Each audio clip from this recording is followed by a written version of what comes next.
এই পুকুরে যদি আপনি এইভাবে বিকালবেলা নামেন, আপনার মানসিক কোনো চিন্তা থাকলে, হতাশা থাকলে ওগুলো কেটে যাবে। সব থেকে লাভজনক গুলশা মাছ, তারপরে ট্যাংরা, শিং আছে, আবার কইও কিছু কিছু সাইট আছে লাভজনক, এটা বাজার দাম বুঝে। আপনার দেখায় সর্বোচ্চ শতাংশে কত মণ পর্যন্ত আপনি মাছ দেখেছেন?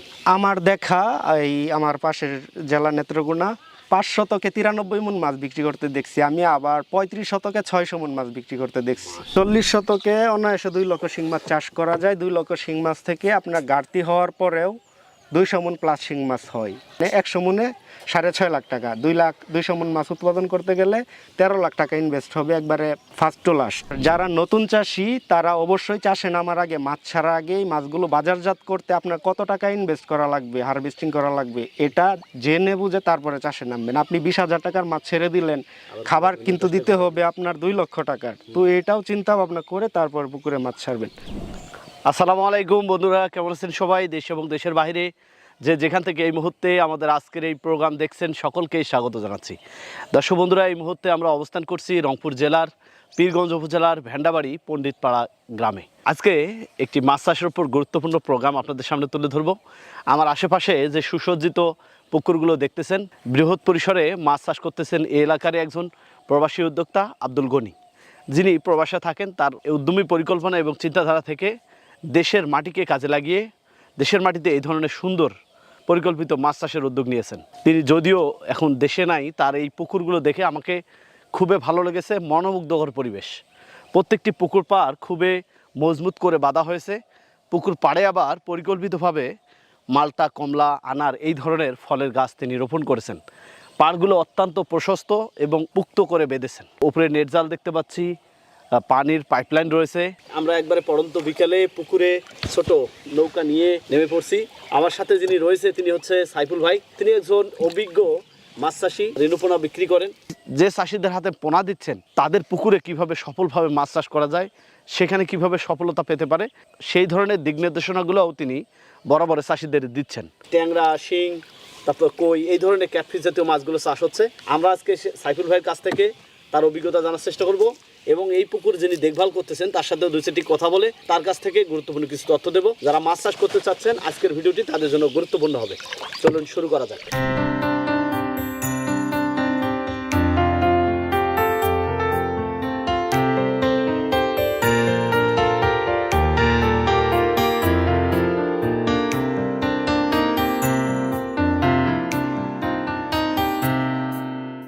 দর্শক বন্ধুরা, এই মুহূর্তে আমরা পদ্মায় যাকে দেখতে পাচ্ছি তিনি হচ্ছে এই মাছের প্রজেক্টের সার্বিক দেখভালের দায়িত্বে রয়েছেন। আমরা তার সাথে 2-4টি কথা বলবো। আসসালামু আলাইকুম। ওয়ালাইকুম আসসালাম।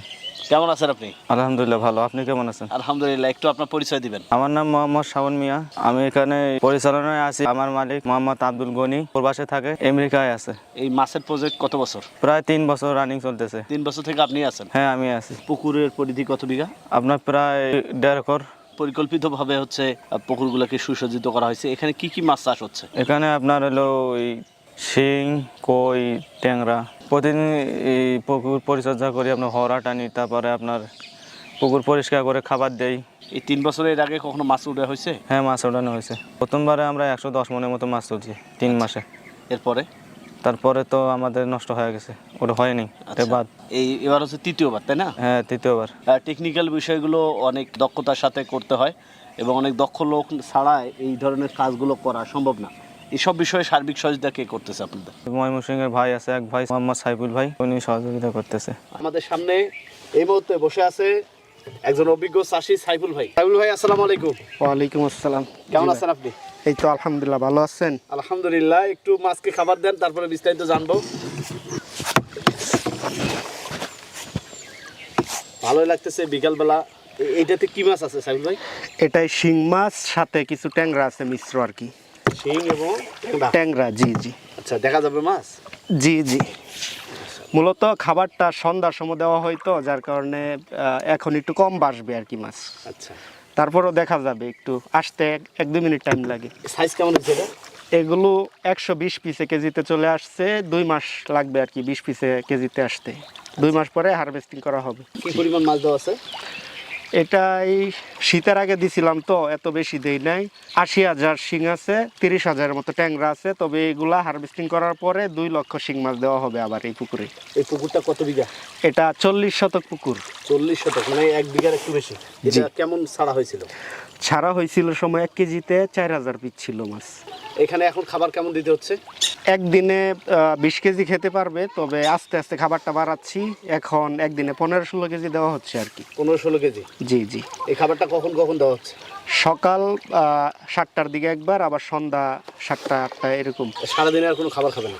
না, অন্ধকারে খাবারটা বেশি খায় আর কি, এই জন্য শিং মাছের খাবারটা রাতে দিলে ভালো হয়। ভাই, এটার গভীরতা কেমন আছে? এটার গভীরতা বর্তমানে পানি 6 ফিট আছে, তবে আরো 2 ফিট পানি দিলে ভালো হবে। আরো 15 থেকে 20 দিন পরে পানি আরো বাড়াবো আর কি। আমাকে ভালো লাগতেছে যে আপনাকে আজকে এখানে পেয়ে। আমরা আসছিলাম পীরগঞ্জে এই মাছের পুকুর দেখতে, তো আপনি এখানে কিভাবে যুক্ত হলেন? আমি অনলাইনে মাছের দেখে আমারে ফোন দিছিল, আমি মাছ দিই আর কি তাদেরকে। আমার পরামর্শ নিয়েই কাজ শুরু করে তারা। 3 বছর যাবত তাদেরকে পোনা দিচ্ছি, খোঁজখবর রাখি। তো আজকে আসছি তাদের কই মাছের কালচার সেটিং দেওয়ার জন্য আর কি। পোনাগুলো 3 পুকুরে সেটিং করে দিলাম, 40,000 30,000 এরকম করে আর কি। সাইফুল ভাই, আমরা আজকে অনেক কথা বলবো না, আজকে মাছ চাষের একটু আয় ব্যয়ের হিসাব জানবো। বিশেষ করে এই পুকুরে এসে আমি দেখতে পাচ্ছি পাড়গুলো অত্যন্ত প্রশস্ত করে বাঁধা হয়েছে। জি জি। অত্যন্ত পরিকল্পিতভাবে করা। এইসব বিষয়ে একটু বলবেন। পুকুর এভাবে বাঁধার কারণ হচ্ছে সামনে বর্ষাকাল, আপনারা জানেন অনেকের পুকুর বর্ষা বৃষ্টিতে পুকুর তলিয়ে মাছ চলে যায়, যার কারণে পার উঁচা করে বাঁধা হয়। আর নতুন পার যেন ভেঙে না পড়ে, যার জন্য কম্বল দেওয়া হয়েছে। এটা জিওটেক্স। জিওটেক্স, জি জি। স্থায়িত্ব তো অনেক বেশি হবে। জি জি জি, অনেক দিন থাকে এগুলো, দেখা গেছে অনেকে ব্যবহার করে বর্তমানে এগুলো। আপনি এখানে এনাদেরকে কি সার্বিক সহায়তা করছেন? আমি তাদেরকে পুকুর কিভাবে খনন করব ওই পরামর্শ দিই, এবং কি তাদেরকে পোনা দেই। পোনা দেওয়ার পাশাপাশি সবসময় খোঁজখবর রাখি কিভাবে খাবার দিচ্ছে, কোন ওষুধগুলো দিচ্ছে, কিভাবে চাষ করলে ভালো হবে। শুধু কি আমাদের এই রংপুরে এই চাষের জন্য এই সাপোর্টটা, না সবখানেই? না, আমি সারা বাংলাদেশে মাছের পোনা সেল দেওয়ার পাশাপাশি সবার খোঁজখবর রাখি। মাছ বিক্রি করার আগ পর্যন্তই পরামর্শ দিয়ে যায়, খোঁজখবর রাখি আর কি। এখন কি কি মাছ পোনা আপনার কাছে পাওয়া যাচ্ছে? বর্তমানে অনেকগুলো আইটেমই আছে, শিং, ট্যাংরা, গুলশা, পাবদা, মাগুর, তারাবাইম, তেলাপিয়া, কই, পাঙ্গাস, বিভিন্ন আইটেম আর কি। 40% পুকুরে 80,000 শিং ছাড়া হয়েছে, আপনি বলছেন 2 লক্ষ ছাড়া যাবে। জি, 2 লক্ষ এই ছাড়া ধরনের যাবে। একটা পুকুরে 2 লক্ষ শিং মাছ ছাড়লে সেখানে কেমন খরচ হবে এবং আয়টা কেমন হতে পারে? এটা সম্ভাবনাময় একটা হিসাব যদি। 40 শতকে অনায়াসে 2 লক্ষ শিং মাছ চাষ করা যায়। 2 লক্ষ শিং মাছ থেকে আপনার ঘাটতি হওয়ার পরেও 200 মণ প্লাস শিং মাছ হয়। তো আপনি যদি 200 মণও ধরেন, প্রতি 1 মণ মাছের পিছনে 6,500 টাকা বর্তমান খরচ হচ্ছে। মানে 100 মণে 6.5 লাখ টাকা। 200 মণ মাছ উৎপাদন করতে গেলে 13 লাখ টাকা ইনভেস্ট হবে একবারে ফার্স্ট টু লাস্ট। পরে আয়টা কেমন হবে? আয় দেখা গেছে এক এক এলাকায় এক এক রেটে মাছ বিক্রি হয়। কিছু কিছু জায়গায় আছে দেখা গেছে 11,000 টাকা মণও বিক্রি করে, কিছু কিছু জায়গায় 10,000 টাকা মণ, কিছু কিছু জায়গায় 9,500 টাকা, এরকমও কম রেটে বিক্রি হয়। তো প্রতি মণেতে 6,500 টাকা ইনভেস্ট করলে 9-10,000 11,000 টাকা পর্যন্ত বিক্রি করা যায় আর কি। 40% এর মতো লাভ আর কি। জি জি। 40% লাভ হলে তা তো অনেক। জি জি, এটা সঠিক নিয়মে পরিচর্যা করতে হয়, চাষ করতে হয়। উল্টাপাল্টা করলে আবার লস খাওয়ার সম্ভাবনাও থাকে। আচ্ছা, এই যে শিং মাছের এত ফলন হচ্ছে, এইটা অনেকে বিশ্বাস করতে চায় না। আপনার দেখায় সর্বোচ্চ শতাংশে কত মণ পর্যন্ত আপনি মাছ দেখেছেন? আমার দেখা আমার পাশের জেলা নেত্রকোনা 5 শতকে 93 মণ মাছ বিক্রি করতে দেখছি আমি, আবার 35 শতকে 600 মণ মাছ বিক্রি করতে দেখছি। আবার অনেকে এগুলো বিশ্বাস করতো না, এখন সারা বাংলাদেশ থেকে কিন্তু আইসা সরাসরি হারভেস্টিং করার সময় দাঁড়ায় থেকে তারা দেখে। আপনার 2026 সালে এসে রংপুরের এই সাইটে খবর নিয়ে দেখছি যে 7,500 টাকা কই পাইকারি 1 মণ মাছের দাম বিক্রি করা যায়। তো 1 মণ মাছ উৎপাদনে বর্তমান 5,000 টাকা খরচ হচ্ছে, সঠিক হিসাব যেটা আর কি। 1100 গ্রাম খাবার লাগে 1 কেজি মাছ উৎপাদনে। তো যার কারণে তারা কই চাষ করতেছে। শিং মাছটা যারা মে মাসের মধ্যে পোনা দিয়া দেয় পুকুরে, তাদের ক্ষেত্রে 5 মাসে হয়ে যায় আর কি বাজারজাত করতে। আর কইটা? কইটা 4 মাস লাগে বাজারজাত করতে। এই সময় কোন মাছগুলো চাষ লাভজনক হচ্ছে? বর্তমানে ভাইয়া খাবারের দাম বেশি, ঠিক আছে, যার কারণে এক এক পুকুরের সাইজের লগেও কথা। তো সব থেকে লাভজনক গুলশা মাছ, তারপরে ট্যাংরা, শিং আছে, আবার কইও কিছু কিছু সাইট আছে লাভজনক, এটা বাজার দাম বুঝে। তো পাবদা, শিং, ট্যাংরা, গুলশা এগুলোই বর্তমান সব থেকে লাভজনক। এখানে শিং, ট্যাংরা এবং হচ্ছে কই চাষ হচ্ছে, এগুলোর একটু রোগবালাই কি হয়ে থাকে এবং এদের জন্য কোন ধরনের ট্রিটমেন্টগুলো সাজেস্ট করতেছেন আজকের পর্বের মাধ্যমে যদি একটু শর্টকাট বলতেন। শিং যদি করেন আপনি মাছ ছাড়ার পর থেকে প্রতি সপ্তাহ বা 10 দিন অন্তর অন্তর জীবাণুনাশক করবেন। টিমসেন, মাইক্রোনিল, লবণ, পটাশ 3টা উল্টা পাল্টা করে এক এক সপ্তাহ ব্যবহার করবেন আর কি। 15 দিন পর পর উকুননাশক করলে ভালো হয়। গ্যাসে মাছ বড় হলে খাবার বেশি পরে গ্যাসে ডুজ করতে হয় 15-20 দিন পর পর। এগুলো করলে আপনার মাছ আর কোনো সমস্যা হয় না। তারপরে যদি বড় ধরনের কোনো সমস্যা হয় আল্লাহর রহমতে ভালো আধুনিক যুগে মেডিসিন আছে, মেডিসিন দিলে যত বড় সমস্যা হোক আল্লাহর রহমতে ভালো হচ্ছে বর্তমানে। আচ্ছা, এই যে উপরে নেট জাল দেওয়ার কারণটা? এটা ওই যে রাত্রে একটা বক আসে, কালো বক, এগুলা দেখা গেছে মাছ খায়, ঠুকুর দিয়ে আঘাত করে, ওই থেকে দেখা গেছে আস্তে আস্তে ক্ষতরোগ, জীবাণু, ভাইরাস এগুলা ছড়ায়, যার কারণে এগুলা দেওয়াতে নিরাপদ থাকে আর কি মাছ। কই মাছ চাষটা এত রিস্ক নেই, আপনার যদি খাবার দেন, নিয়মিত খাবার দিলে হয়। মাছ বড় হলে পানি অতিরিক্ত লুট হলে আপনি পানিটা একটু চেঞ্জ করলেন মাঝে মাঝে। কই অক্সিজেন ফেলও করে না, জীবাণু, রোগবালাই এগুলো খুব কম হয় না বললেই চলে। পোনা ছাড়ার পর থেকে কি কি করণীয় থাকে? এই যে মাছগুলোতে কি কি করে এত সুন্দর ফলানো হয়েছে একটু বলেন। এটা পোনা ছাড়ার আগে পুকুর ভালো করে প্রস্তুত করতে হয়, পানিটা জাত করতে হয়। মাছ ছাড়ার পরে 2 বেলা খাবার দেওয়ার পাশাপাশি সাপ্তাহিক কিছু মেডিসিন আছে, এগুলো দিতে হয়। জীবাণুনাশক আছে, উকুননাশক আছে, গ্যাসের ডোজ করতে হয়, প্রোবায়োটিক দিতে হয়। মাছের কোনো সমস্যা হলে 2 দিন আগে একটু বোঝা যায় আর কি, 2-1টা মাছ দেখলে বোঝা যায়। তো ওইগুলো আমি শিখাই দিই, তারা ফোন দিলে। বিভিন্ন রোগের ওষুধ আছে বর্তমানে।